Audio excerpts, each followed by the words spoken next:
So there's two thoughts here. First, I should read the question. I'm curious then, with your explanation, with seeing things in his mind, how that works with him reading words off of the seer stone. It's one I've always struggled with. So some people believe that the seer stone actually works almost like a phone screen, like you can see things on it. I don't. I'm not. That's not something that I believe. I'm not saying that I know that that's not the case, but what seems more likely to me, what makes more sense to me, something that's easier for me to believe, is that visions are something that the individual sees that other people can't see. And this would mean that the information is not coming in through their retinas and their optic nerve, but rather is being conveyed to their visual cortex from other brain areas. And this happens all the time when we're sleeping, actually. We see lots of things that are not there, but that are nonetheless showing up on our visual cortex despite not coming in through our optic nerve. Many times when people are sleepwalking, they will get a mix between the two. They'll see information coming in through their retinas, and then that will be interacting with information coming in from other areas of their brain.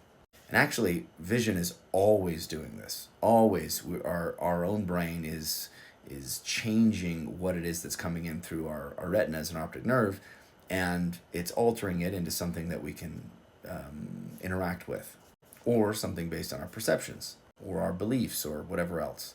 So, visions, how I think that they work, of course, I can't say that I know any of these things, this is all just theoretical, is my theory is that God knows everything. God relays some things to our spirits receive that, and then our spirits have the task of conveying this to our brain. And the information comes into our brain, and then our brain tries to perceive it, comprehend it. And then that is a messy process, but then it's subsequently manifested to our conscious mind in a few different ways. Typically, it would be, for most people, it seems to come through like the limbic system, the emotional center of the brain. So they'll have peace and joy and comfort.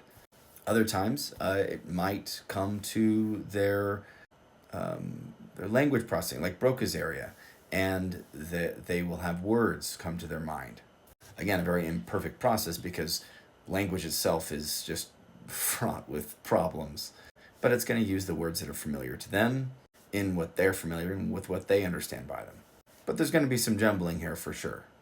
And then another possibility is then this visual cortex manifestation. So in the case of Joseph Smith, what makes sense to me is that God is showing him things.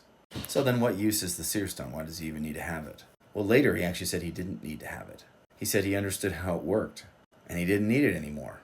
You might think of it a little bit like Dumbo's feather, or maybe just having something to focus on to distract the mind. Similar as like, Tibetan monks might use their little meditation bowls or something to get your mind focused. Then he's more able to clearly focus in his mind on other inputs coming into his visual cortex, especially by the obscuring of light.